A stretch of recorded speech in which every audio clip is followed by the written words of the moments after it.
नमस्कार, स्वागत आपका नादिक टीवी के इस बुलेटिन में। आपके साथ में अब पूनम। बुलेटिन की शुरुआत करते हैं इस वक्त की खबर के साथ। इस वक्त की खबर हमें मिल रही है देहरादून से। सीएम धामी के आज के कई कार्यक्रम हैं, तो सीएम धामी के आज भी कई सारे कार्यक्रम आज रहने वाले हैं। सीएम धामी कार्यशाला में शामिल होंगे। प्लास्टिक अपशिष्ट पर आयोजित कार्यशाला होगी, जिसमें सीएम धामी शामिल होंगे। गौरा देवी भवन में कार्यशाला का आयोजन किया गया है, जहां पर पुष्कर सिंह धामी इस कार्यशाला में शामिल होंगे। आज कई सारे कार्यक्रम हैं सीएम धामी के। सबसे पहले तो कार्यशाला में शामिल होंगे। प्लास्टिक अपशिष्ट पर आयोजित कार्यशाला का आयोजन किया गया है। और ज्यादा जानकारी के साथ संवाददाता सोनू हमारे साथ जुड़ रहे हैं। सोनू, सीएम धामी के आज कई कार्यक्रम रहने वाले हैं। कहाँ कहाँ क्या क्या कार्यक्रम हैं उनके, और सबसे पहले किस कार्यक्रम के साथ उनके दिन की शुरुआत हो रही है आज? देखिए पूनम, इस वक्त मुख्यमंत्री आवास में है और शासकीय कार्यों का निस्तारण कर रहे हैं। कुछ समय मुख्यमंत्री आवास में ही रहेंगे। कुछ लोगों से मुलाकात है और उसके बाद फिर सचिवालय के लिए प्रस्थान हो जाएगा मुख्यमंत्री का। सचिवालय के लिए रवाना हो जाएंगे मुख्यमंत्री आवास से, और मुख्यमंत्री जब सचिवालय पहुंचेंगे तो कुछ अधिकारियों से उनकी बातचीत होगी, जो सीनियर अधिकारी शासन के हैं, और जो शासकीय कार्य हैं उनका निस्तारण करेंगे, कामकाज करेंगे। और कुछ जो शेड्यूल में नहीं है, कुछ ऐसे लोगों से उनकी मुलाकात का समय है। इसके अलावा फिर दोपहर के बाद मुख्यमंत्री एक जो कार्यशाला आयोजित होने जा रही है प्रदूषण नियंत्रण बोर्ड की, उसमें बतौर मुख्य अतिथि मुख्यमंत्री शिरकत करने वाले हैं।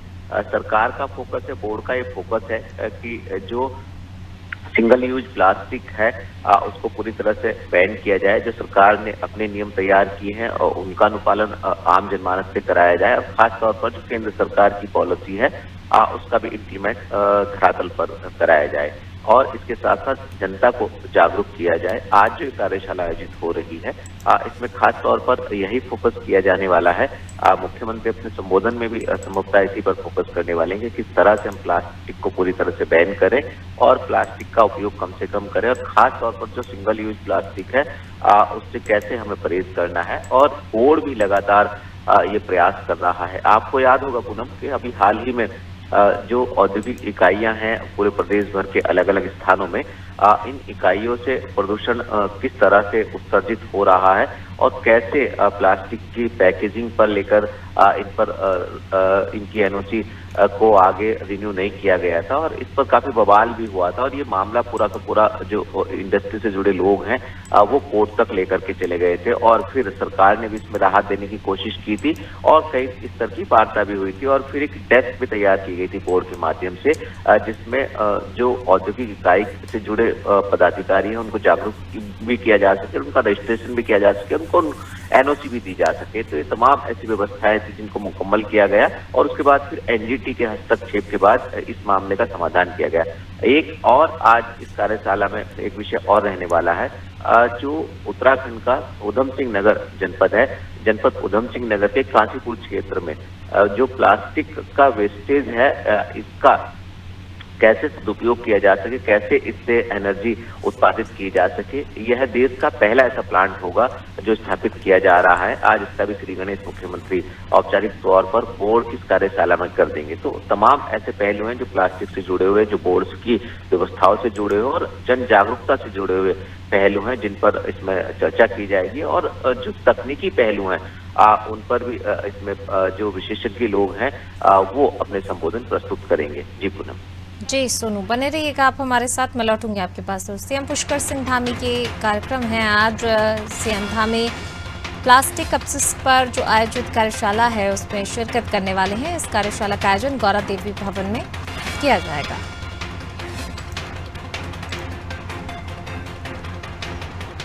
चलिए अगली खबर की ओर रुख कर लेते हैं। अगली खबर, उत्तराखंड में शिवरात्रि महापर्व धूमधाम से मनाया जाएगा। कल महाशिवरात्रि है, और खास तौर से अगर उत्तराखंड को देखा जाए तो शिव का वास है पूरे उत्तराखंड में, और देवभूमि कहा जाता है उत्तराखंड को।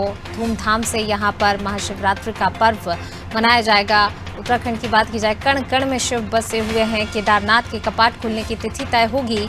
पंचांग गणना से तिथि तय की जाएगी। शिवरात्रि का महापर्व, और इस दिन केदारनाथ के कपाट खुलने की तिथि तय हो जाएगी। तो केदारनाथ के इसके बाद श्रद्धालु दर्शन कर सकेंगे। केदारनाथ, बद्रीनाथ चारों धाम की यहाँ पर यात्रा शुरू हो जाती है और केदारनाथ, बद्रीनाथ के दर्शन करने के लिए हम देखते भी हैं कि श्रद्धालुओं का सैलाब किस तरह से हर बार उमड़ता है और श्रद्धालुओं को भी इंतजार होगा। जब तिथि तय होगी तो श्रद्धालुओं में उत्साह भी काफी बढ़ जाएगा।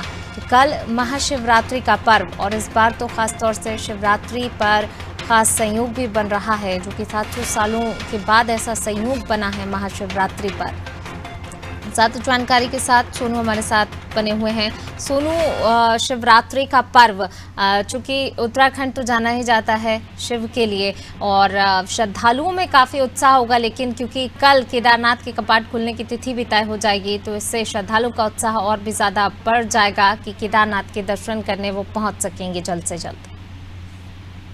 देखिए पूनम, जैसा कि आप स्वयं भी इस बात को बयां कर रहे हैं कि शिवरात्रि के महापर्व पर देवों को देव महादेव भोले बाबा के केदारनाथ धाम के कपाट खुलने की तिथि तय की जाएगी और ये पूरा एक आयोजन किया जाता है जिसमें तमाम वेद पाठी, तमाम विद्वान पंडित जो लोग हैं वो इसमें शामिल होते हैं और वेदों की गणना करने के बाद फिर तिथि तय की जाती है।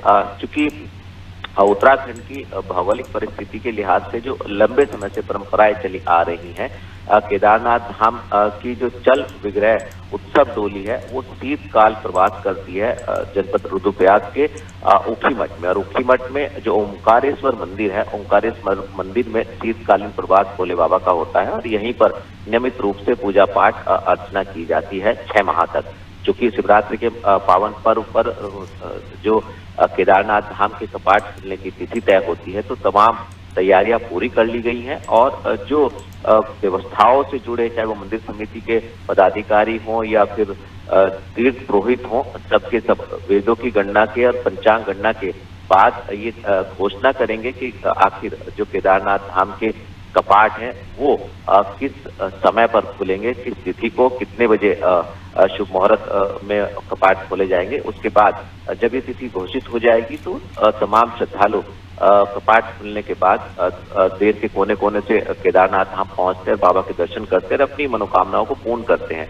देखिए, जो बद्रीनाथ धाम के कपाट हैं उनकी बसंत पंचमी के अवसर पर कपाट खुलने की तिथि तय हो चुकी है। 27 अप्रैल को सुबह के समय कपाट खोले जाएंगे और जो यमुनोत्री और गंगोत्री धाम के कपाट हैं वो अक्षय तृतीया के पावन पर्व पर खोले जाते हैं। शुरुआत यमुनोत्री के धाम से होती है। यमुनोत्री धाम के कपाट खोले जाते हैं शुभ लग्न में, शुभ मुहूर्त में, फिर गंगोत्री धाम के कपाट खुलते हैं और उसके बाद फिर केदारनाथ के और फिर बद्रीनाथ के। चूंकि बद्रीनाथ धाम के कपाट खुलने की तिथि तय हो चुकी है, अब केदारनाथ धाम के कपाट की तिथि जो है वो शिवरात्रि के पावन पर्व पर हो जाएगी और उसके बाद 4 धाम यात्रा का आने वाले समय में विधिवत रूप से शुभारंभ हो जाएगा और तमाम श्रद्धालु चारों धाम की यात्रा कर सकेंगे। जी बिल्कुल, चारों धाम की यात्रा शुरू हो जाएगी, श्रद्धालुओं का उत्साह। सोनू, हालांकि आपने जिक्र भी किया लेकिन इस चीज़ को मैं और समझना चाहूँगी। वैसे तो बद्रीनाथ, केदारनाथ श्रद्धालु पहुँचते ही हैं, बहुत अच्छे से जो है शिव दरबार सजा होता है, लेकिन महाशिवरात्रि पर अगर पूरे ही उत्तराखंड की बात करें, कहाँ क्या कुछ खास कार्यक्रम आयोजित किए जाते हैं? देखिए, जैसा आपने स्वयं भी इस बात को कहा है कि देवभूमि कहलाती है उत्तराखंड और देवों का वास माना जाता है। हिमालय के गोद में बसा हुआ ये खूबसूरत उत्तराखंड है, तो ऐसे में 11वें ज्योतिर्लिंग के रूप में बाबा केदारनाथ के रूप में उत्तराखंड की पावन धरती पर विराजमान है, इस तरह की मान्यता है। और इसके साथ साथ शिव की जो ससुराल कहलाती है वो दक्षेश्वर महादेव मंदिर, जो विश्व प्रसिद्ध स्थान है हर की पौड़ी हरिद्वार, इससे महज कुछ ही दूरी पर है। यानी हरिद्वार जनपद में दक्षेश्वर महादेव जी का मंदिर है और गंगा जी के किनारे एक यहाँ पर है और पृथ्वीनाथ है और एक देहरादून में ही टॉन्स नदी के किनारे पर टपकेश्वर महादेव जी का मंदिर है। ऐसे तमाम देवालय, ऐसे शिवालय हैं जो विश्व प्रसिद्ध हैं, जिनकी अपनी पौराणिकता, धार्मिक महत्वता है। ऐसे तमाम शिवालयों में शिवरात्रि के पावन पर्व को मनाने के लिए सभी तैयारियां पूरी की जा रही हैं। अलग अलग तरीके से अलग अलग जलाभिषेक किया जाता है, रुद्राभिषेक किया जाता है और विशेष तौर पर इस पर्व को मनाया जाता है, जिसकी बेसब्री से तमाम श्रद्धालु इंतजार करते हैं। कई ऐसे शिवालय हैं जहाँ पर हजारों की तादाद में दिए जला करके जलाभिषेक किया जाता है, रुद्राभिषेक किया जाता है, कई भंडारे किए जाते हैं और कई ऐसे स्थान हैं जहाँ पर रुद्रिका पाठ के साथ साथ विशेष आयोजन किया जाता है। तो ये तमाम व्यवस्थाएं होती हैं शिवरात्रि के पावन पर्व पर, और इन व्यवस्थाओं को सफल बनाने के लिए जो है सभी तैयारियां लगभग पूरी कर ली गई हैं। शिवरात्रि का पावन पर्व होगा और ऐसे इस पर्व पर केदारनाथ धाम के कपाट खुलने की तिथि भी घोषित कर दी जाएंगी। जी सोनू, बने रहिएगा आप हमारे साथ।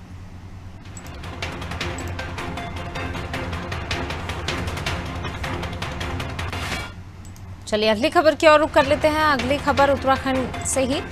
चारधाम यात्रा का पंजीयन, यात्राओं का ऑनलाइन पंजीकरण होगा, ऑफलाइन पंजीकरण नहीं दिया जाएगा। मार्ग के 3 स्थानों पर जांच भी की जाएगी।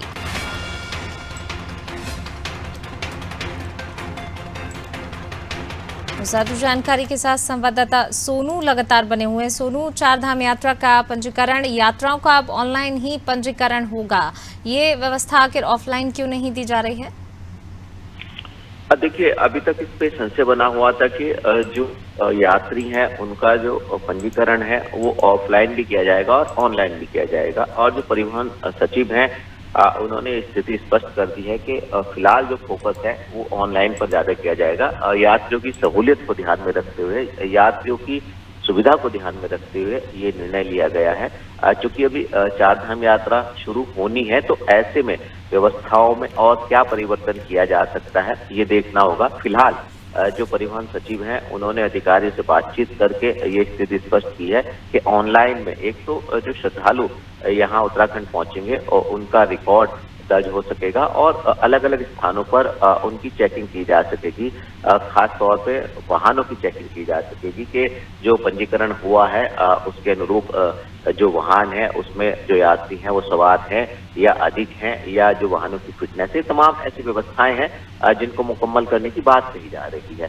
तो फिलहाल जो पर्यटन विभाग की वेबसाइट है, जो पर्यटन विभाग का ऐप है, उसके माध्यम से किया जाएगा ताकि यात्रियों की स्थिति का अंदाजा लगाया जा सके। बड़ी तादाद में दूर दराज से यात्री यहाँ पहुंचते हैं, श्रद्धालु यहाँ पहुंचते हैं। और देखिए, जो धाम है इनकी एक सीमा है कि कितने श्रद्धालु एक समय में दर्शन कर सकते हैं, ताकि यात्री जो है सुविधाजनक दर्शन कर सकें। व्यवस्थाएं मुकम्मल हो, रहने की व्यवस्था हो, खान पान की व्यवस्थाएं, तमाम व्यवस्थाएं होती हैं।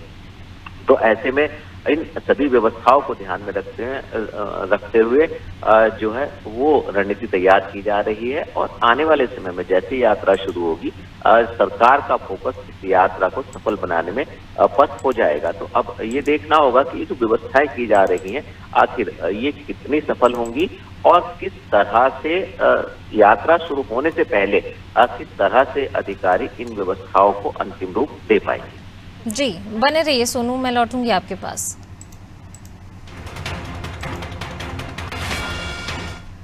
चलिए अगली खबर की ओर रुख कर लेते हैं। अगली खबर में उत्तराखंड की राजधानी देहरादून से बीजेपी ने कांग्रेस पर आरोप लगाए हैं। धर्म के नाम पर आडंबर करने का आरोप लगाया। एक बार फिर धर्म के नाम पर राजनीति गरमाती हुई यहाँ पर नजर आ रही है। शिवरात्रि पर राजनीतिकरण का आरोप है, तो बीजेपी ने कांग्रेस पर आरोप लगाए हैं। तो एक बार फिर यहाँ पर वार पलटवार, आरोप प्रत्यारोप का दौर हमें देखने को मिल रहा है। और जो है एक बार फिर धर्म के नाम पर जो है राजनीति सामने आ रही है। धर्म के नाम पर आडंबर करने का आरोप लगा है। ज्यादा जानकारी के साथ संवाददाता सोनू लगातार बने हुए हैं। सोनू, बीजेपी ने कांग्रेस पर आरोप लगाए। हालांकि देखिए, जैसे जैसे जो है समय समय के अनुसार हम देखते हैं कि कभी कोई पर्व या फिर जो है महापर्व होता है या कोई फेस्टिवल्स आते हैं, तो अब शिवरात्रि है, शिवरात्रि पर राजनीतिकरण का आरोप। हमेशा से धर्म के नाम पर राजनीति और चुनावी जो पार्टियां हैं चुनावी टाइम में या ऐसे भी धर्म को लेकर फिर बार बार राजनीति करती है, और यही तस्वीर एक बार फिर से देखने को मिल रही है। देखिए, आपको याद होगा कि भी हमने कल अपने दर्शकों को ये अपडेट्स दिए थे कि जो कांग्रेस के तमाम नेता हैं उन्होंने कैसे रणनीति बनाई है और शिवरात्रि के पावन पर्व पर सरकार की बुद्धि शुद्धि के लिए जलाभिषेक करने की बात कही थी। चूंकि कांग्रेस ने ये बात कही थी सरकार के लिए, और एक तरीके से सरकार को चेताने की कोशिश कांग्रेस ने और विपक्षी पार्टी ने की। और अब चूंकि बीजेपी के नेताओं ने इस पर पलटवार किया है, बीजेपी का साफ तौर पर यह कहना है कि कांग्रेस धर्म के नाम पर पवित्र जलाभिषेक को लेकर के जो राजनीतिकरण जलाभिषेक का कर रही है, ये ठीक नहीं है। राजनीति करने के लिए और भी प्लेटफॉर्म हो सकते हैं, क्योंकि पक्ष विपक्ष की हम बात कर रहे हैं, दोनों ही एक दूसरे पर आरोप प्रत्यारोप कर रहे हैं। जो अभी हाल ही में युवाओं को लेकर के जो मामला सामने आया था, उसके बाद कांग्रेस के तमाम जो नेता हैं, प्रदेश स्तर के नेता, वो सचिवालय का प्रत्येक दिन घेराव कर रहे हैं और अपना विरोध प्रकट कर रहे हैं, जबकि जो सत्ताधारी पार्टी के जो नेता हैं वो कांग्रेस को ही इसमें जिम्मेदार ठहरा रहे हैं, क्योंकि पहले कांग्रेस की भी सरकार उत्तराखंड में रही है। और बीजेपी के नेताओं का साफ तौर पर यह आरोप है कि ये जो आज परिस्थिति सामने आ रही है, पेपर लीक प्रकरण ये सामने आ रहे हैं, और इसमें जो लोग सलाखों के पीछे पहुंच रहे हैं, जो खुलासे हो रहे हैं, और जो मौजूदा हालात हैं, इसके लिए पहले की कांग्रेस सरकार जिम्मेदार है। जबकि कांग्रेस सरकार इस वक्त की सरकार से, जबकि कांग्रेस के नेता जो हैं इस वक्त की सरकार से, यानी बीजेपी की सरकार से जवाब मांग रहे हैं और सीबीआई की जांच की मांग कर रहे हैं। तो ऐसे में दोनों ही पार्टी के नेता एक दूसरे को जिम्मेदार ठहरा रहे हैं, और अब ये सियासत इन नेताओं की धर्म के नाम पर भी होती हुई नजर आ रही है। हम इसलिए धर्म की बात कर रहे हैं क्योंकि जलाभिषेक का इसमें जिक्र किया गया है, और जलाभिषेक को आधार बना करके खास तौर पर दोनों नेता जो है पार्टी के पक्ष विपक्ष के आरोप और प्रत्यारोप लगा रहे हैं। तो ऐसे में अब शिवालयों तक ये राजनीतिकरण हो रहा है, शिवालयों तक, जलाभिषेक तक ये राजनीति पहुंच रही है, और इसमें एक दूसरे पर आरोप लगाते हुए साफ साफ नेता दिखाई दे रहे हैं। जी पूनम। बिल्कुल, यहाँ पर आरोप प्रत्यारोप का दौर देखने को मिल रहा है। बने रहिएगा आप। चलिए अगली खबर की ओर रुख कर लेते हैं। अगली खबर हमें मिल रही है देहरादून से। जल्द शुरू होगी बाइक एम्बुलेंस सेवा, तो जल्द शुरू हो जाएगी, और ये एक राहत की बात। स्वास्थ्य विभाग योजना का रोड मैप भी तैयार करेगा, और जल्द से जल्द ये सुविधा लोगों को मिलेगी। खाका तैयार किया जा रहा है। देहरादून से ये खबर आपको बता रहे हैं। स्वास्थ्य विभाग योजना का रोड मैप तैयार करेगा, खाका तैयार कर सरकार को अपनी रिपोर्ट सौंपेगा, और इसके बाद जल्द ही बाइक एम्बुलेंस सेवा की शुरुआत हो जाएगी। ज्यादा जानकारी के साथ सोनू लगातार बने हुए। सोनू, जल्द ही बाइक एम्बुलेंस सेवा शुरू की जाएगी, कितना समय लगभग मानकर चलें कि लोगों को ये सुविधा उपलब्ध हो पाएगी? देखिए, इसका खाका स्वास्थ्य विभाग तैयार कर रहा है, और एक माह का समय निर्धारित किया गया है। एक माह की समय सीमा में जो है वो स्वास्थ्य विभाग को इसकी रिपोर्ट शासन को सौंपनी होगी, और उसके बाद संभवतः इसको हम धरातल पर देख पाएंगे। क्योंकि जो चौपहिया वाहन है, जो बड़ी एम्बुलेंस हैं, वो भीड़ भाड़ वाले इलाकों में और जरूरत पड़ने पर समय से नहीं पहुंच पाती, चाहे उसके पीछे की वजह ट्रैफिक हो, या फिर अगर हम पर्वतीय क्षेत्रों की बात करें तो कई बार मौसम खराब होने के चलते या सड़कों का क्षतिग्रस्त होने के चलते जो है वो समय से मरीजों के पास नहीं पहुंच पाती। तो इसको हम एक अच्छा कार्य स्वास्थ्य विभाग का, सरकार का कह सकते हैं, क्योंकि लोगों को जरूरत के समय पर उनको मेडिकल सुविधा उपलब्ध हो सके, उनको समय पर उपचार किया जा सके। जो गोल्डन आवर होते हैं उस समय में जरूरतमंद रोगियों को, प्रभावितों को उपचार दिया जा सके, चाहे वो दुर्घटनाओं की बात हो या फिर बीमारी की बात हो। तो ऐसे में ये कोशिश की जा रही है विभाग की तरफ से कि जो बाइक है, बाइक एम्बुलेंस सेवा जो है वो शुरू की जाए, और ऐसे में जब बाइक एम्बुलेंस सेवा शुरू की जाएगी तो कम समय में जरूरतमंद लोगों के पास ये जो स्वास्थ्य विभाग के कर्मचारी हैं जिनको इस सेवा में शामिल किया जाएगा वो पहुंच सकेंगे, और इसका लाभ आमजन और प्रभावित और जरूरतमंद लोग जो हैं वो उठा सकेंगे। जी पूनम। जी सोनू, बने रहिएगा आप।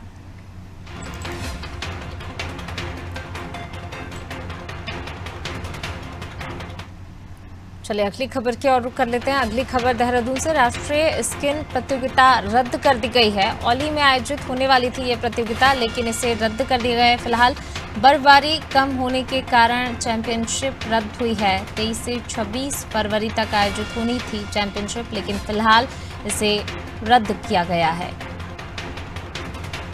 सोनू, राष्ट्रीय स्किन प्रतियोगिता रद्द कर दी गई है। आखिरकार जो है ओली में आयोजित होनी थी प्रतियोगिता, लेकिन इसे फिलहाल रद्द कर दिया गया है। अब देखिए, पहले भी कोशिश की गई थी इस प्रतियोगिता को आयोजित कराने के लिए, चैंपियनशिप को आयोजित कराने के लिए पहले भी तिथि नियत की गई थी, क्योंकि ये निर्भर करता है बर्फ पर, और औली में उतनी बर्फ नहीं है जितनी की आवश्यकता होती है, और जो मशीनें लगाई गई थी कृत्रिम बर्फ बनाने के लिए वो भी अभी बर्फ नहीं बना पा रही हैं। तो ऐसे में अब इसको रद्द करना ही बेहतर समझा गया है, जो कि ये हो नहीं पाएंगी। एक मैसेज देने की कोशिश थी, क्योंकि औली जो है वो जोशीमठ से लगता हुआ क्षेत्र है, और ऐसे में ये संदेश देने की कोशिश थी विभाग की और सरकार की कि यहाँ पर सब कुछ ठीक ठाक है, व्यवस्थाएं बेहतर की जा रही हैं, लिहाजा हमने जो विंटर गेम है ये भी आयोजित कराए हैं। लेकिन चूंकि शायद प्रकृति को ये मंजूर नहीं था, लिहाजा जब बर्फ ही नहीं होगी तो कैसे प्रतियोगिताएं होंगी, कैसे चैंपियनशिप होगी। तो फिलहाल इसको रद्द कर दिया गया है, और अब ये देखना होगा कि आने वाले समय में यदि इस क्षेत्र में बर्फबारी होगी तो क्या ये दोबारा से आयोजित कराई जाएगी, या फिर इस साल जो आयोजित होने वाली ये प्रतियोगिताएं ये आगे नहीं हो पाएंगी। बिल्कुल, ये देखने वाली बात होगी। बने रहिएगा आप हमारे साथ। चलिए अगली खबर की ओर रुख कर लेते हैं। अगली खबर हमें मिल रही है देहरादून से। भारी वजन उठाकर ड्रोन उड़ेंगे, देहरादून से खबर आपको बता रहे हैं। आईटीडीए ने केंद्र को प्रस्ताव भेजा है, 60 किलो वजन उठा सकेंगे अब ड्रोन। तो भारी वजन उठाकर अब ड्रोन उड़ेंगे। ज्यादा जानकारी के साथ सोनू हमारे साथ बने हुए हैं। सोनू, 60 किलो वजन उठा सकेंगे अब ड्रोन, और आईटीडीए ने इसके लिए प्रस्ताव भी भेज दिया है, क्या कुछ अपडेट? देखिए, ये एक अच्छी खबर हम कह सकते हैं, खास तौर से स्वास्थ्य सेवाओं में एक ये जो प्रयास है ये पूरी तरह से सफल होता हुआ नजर आ रहा है। हाल ही में जो एम्स है, एम्स के जो ऋषिकेश में एम्स है, एम्स के पदाधिकारियों ने, चिकित्सकों ने, खासतौर से जो व्यवस्थापक है, उन्होंने ट्रायल किया और ये ट्रायल सफल हो गया है। कुछ टीबी रोगियों के लिए टिहरी जनपद में कुछ दवाइयां भेजनी थी, और ड्रोन का जब ट्रायल किया गया तो आधे घंटे में 36 किलोमीटर की दूरी तय कर ली, और दवाई जो है वो चिकित्सालय के छत पर पहुंचा दी गई। और ये जो सफल हुआ है प्रयास, इसके बाद अब ये जो एम्स है, एम्स के जरिए भी टेंडर्स निकाले जाएंगे, और जो आईटीडी है वो भी ये कोशिश कर रहा है। अभी तक देखिए, चूंकि उत्तराखंड की परिस्थितियां भिन्न है, ऐसे में जो राजधानी देहरादून है, देहरादून से यदि पर्वतीय क्षेत्रों में कोई सामान कम समय में पहुंचाना होता, खास तौर से स्वास्थ्य सेवाओं की हम बात करें, जैसे ब्लड के सैंपल या आवश्यक दवाई हैं जिनकी जरूरत पड़ती है, तो ऐसे में ड्रोन एक तरीका हो सकता है, या आपदा के समय में भी कहीं ना कहीं मददगार साबित हो सकता है। तो ये कोशिश की जा रही है आईटीडीए के माध्यम से कि जो ड्रोन है, इस ड्रोन को ज्यादा वजन उठाने वाला बनाया जाए। इसका प्रस्ताव केंद्र को भेज दिया गया है।